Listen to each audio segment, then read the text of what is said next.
Okay, so here it is. Lots of black walnut. Got the climber up in the tree up there.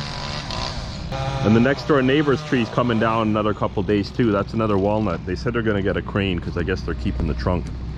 And that's probably gonna be the same thing with that one too. Let's go take a look in the back. What's up, man? Hey, Anthony. How you doing? How are you, man? Good, man. You good? Yeah, man.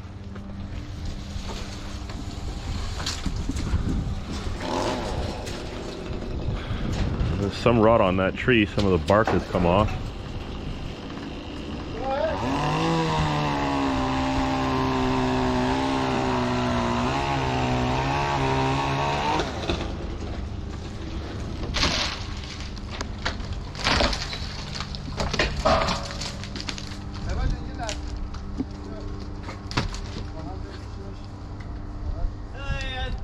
What's going on? What's up? Not much, man.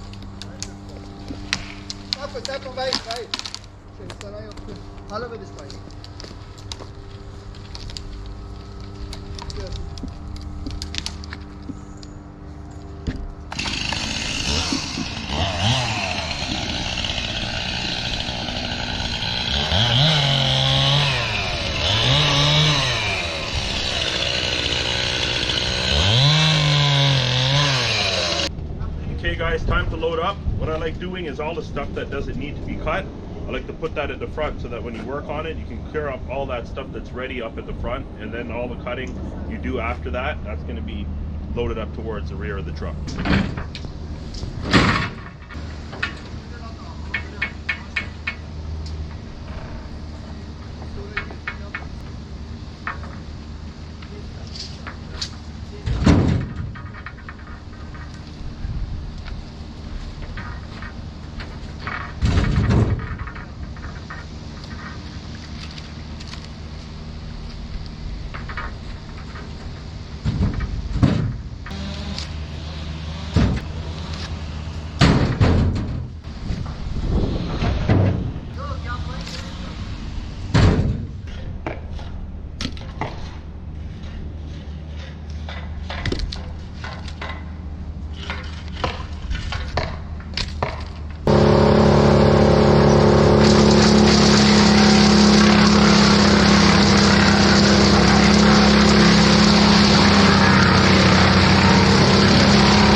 Couple videos, I got it nice and cleaned up in here, and you can see all the mess, all the sawdust that's been thawed out. And then over here we got all this chafe that's come off of the splitter. So I guess I'll get the rake out now and I'll just start cleaning this up. And yeah, there's a lot of mess. Not too bad because I've been trying to keep it clean, but this is everything that's been under the splitter. Okay guys, well that's it. There's a bunch left still. I'd say I got maybe 3/4 of this pile. Gonna dump this walnut. I'm gonna drop the work truck back at the shop, and I'm gonna come back up here with my other truck and then get into some splitting.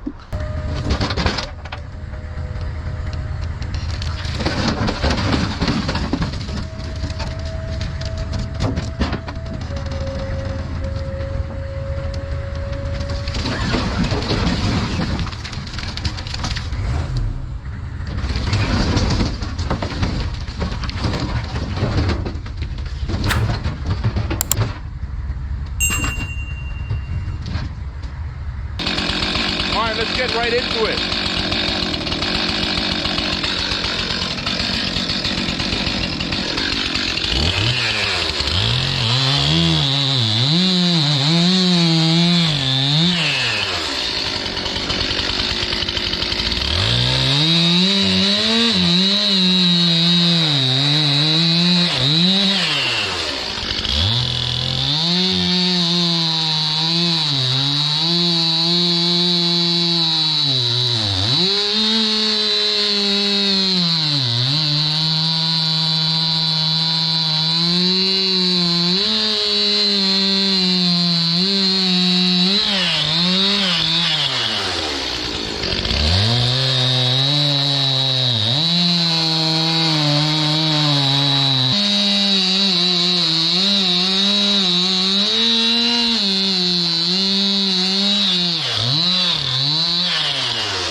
Get it done with the maul axe.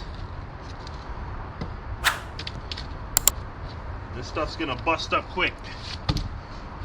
That walnut splits pretty easy.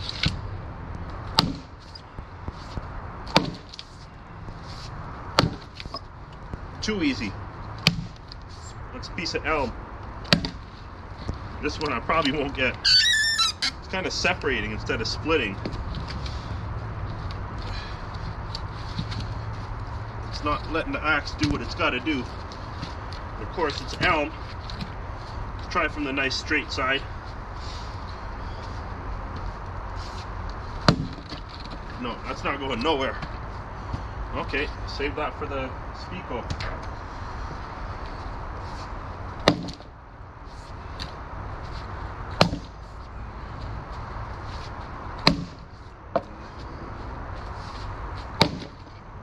I'm going to separate all the wood that's got to go on the back row there and the wood that's got to go in the totes. I'm keeping the stuff that's not so straight, some of it, because that makes me more money. Instead of throwing it in the 40-yard bin and then selling that green. So the key is to get as much wood as I can into the totes instead of the bin. I will throw some of the bigger stuff into the back pile there. That helps that add up quick. And it's better to have big pieces there because that's for the farmers usually. I'm actually going to start stocking wood in totes on the other end of the pile, and that'll be for the next season. So everything in the back here, as well as what's on the skids, is going to be sold this year, and then the next load I start will be for next year.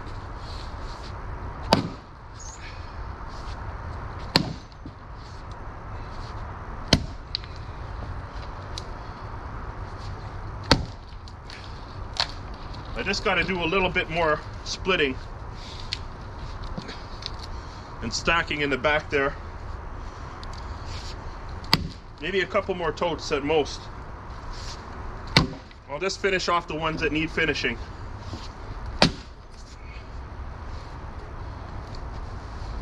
There's a big dry piece of Norway maple there.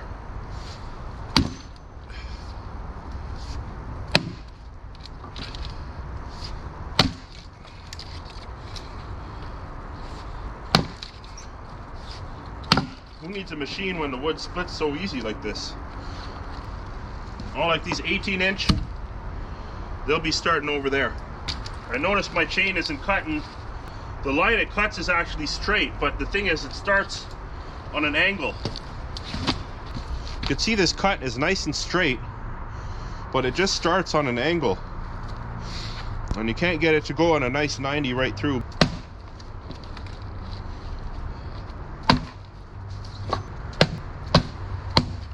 Also, when I stack for the next year, I'm going to make the pieces a little bigger. I should have actually made this one into 3, this half of it instead of 4. So you got 1, 2. Ow. This piece just flicked back into my wrist. Yeah, so I got 1, 2, and then 3 and 4. They're all too thin. Should have thought about that when I was swinging, but yeah, when I have over a year, like a year and a half, almost 2 years, then I'll just make the wood into bigger pieces so that it's less pieces to handle and it's got a lot of time to dry. Okay, this birch is going to split nice. It's a little bowed out on the ends. That's why I was thinking it might not.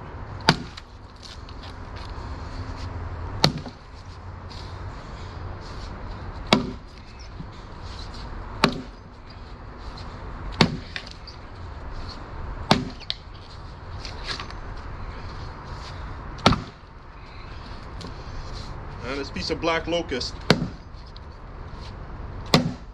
There we go.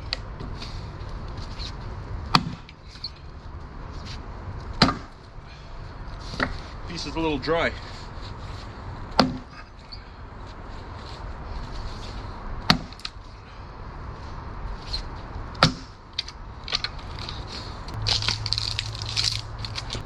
Black locust, and then that Siberian elm.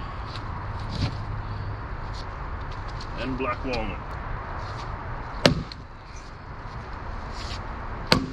No effort whatsoever. I'm gonna stop over swinging for that stuff.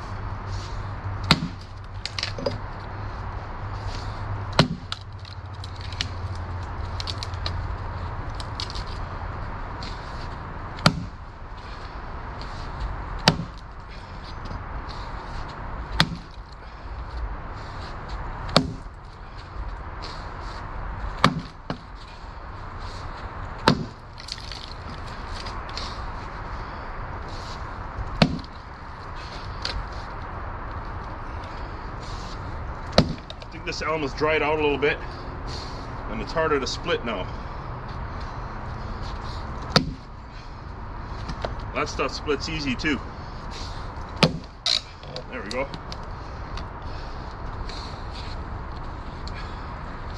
And notice you couldn't really smell it when I was picking it up. Stuff stinks.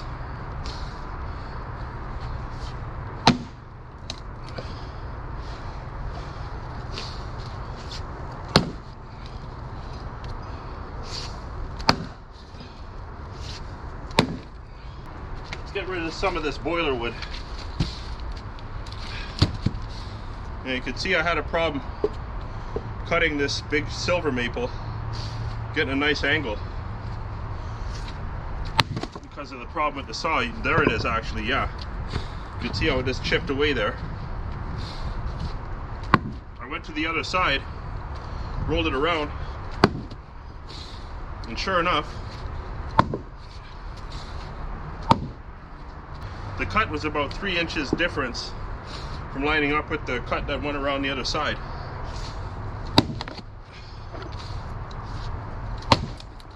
There we go.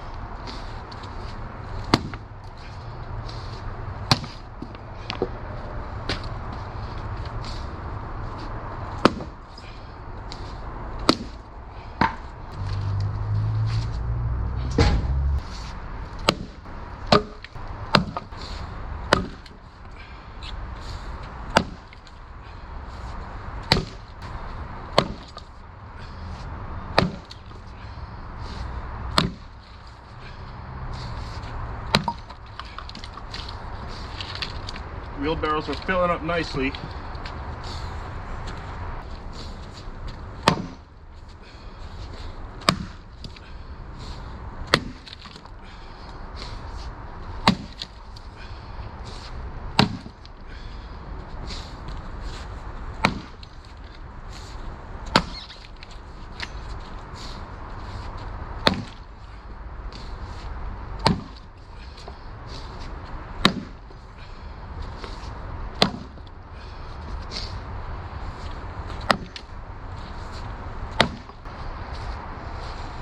I told the tree cutter, cut the ends evenly.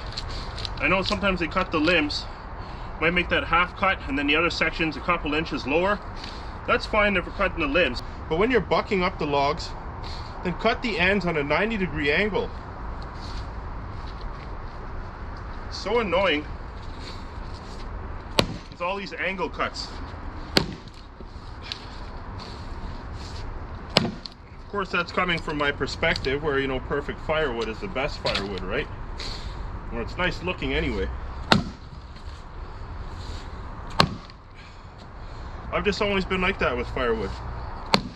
You have firewood, you have a nice looking stack, not just a bunch of pieces flung there. I'm not even talking about cutoffs, I'm just talking about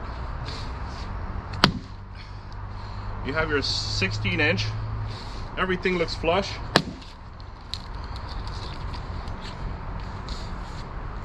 Stacks well, I mean, that's the most ideal. You're not going to get it like that, especially with tree service wood. That's the problem. I have this problem. It's all this tree service wood that I get.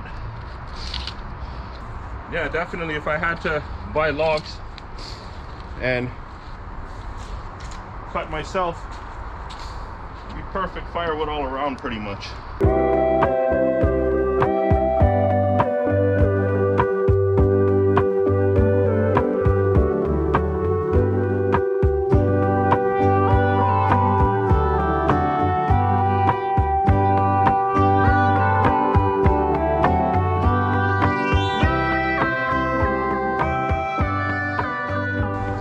Alright guys, I gotta head home because I gotta hit the store before it closes at 9 o'clock.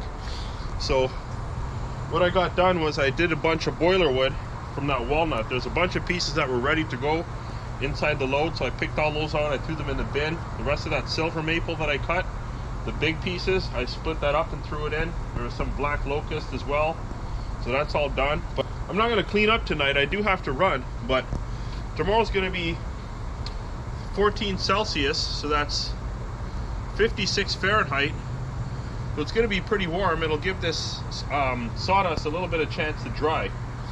So I'll just leave it out for now, and I'll be back here probably tomorrow and see what I can get done. Anyways guys, thanks for watching. Like, subscribe, share, comment, and all that good stuff.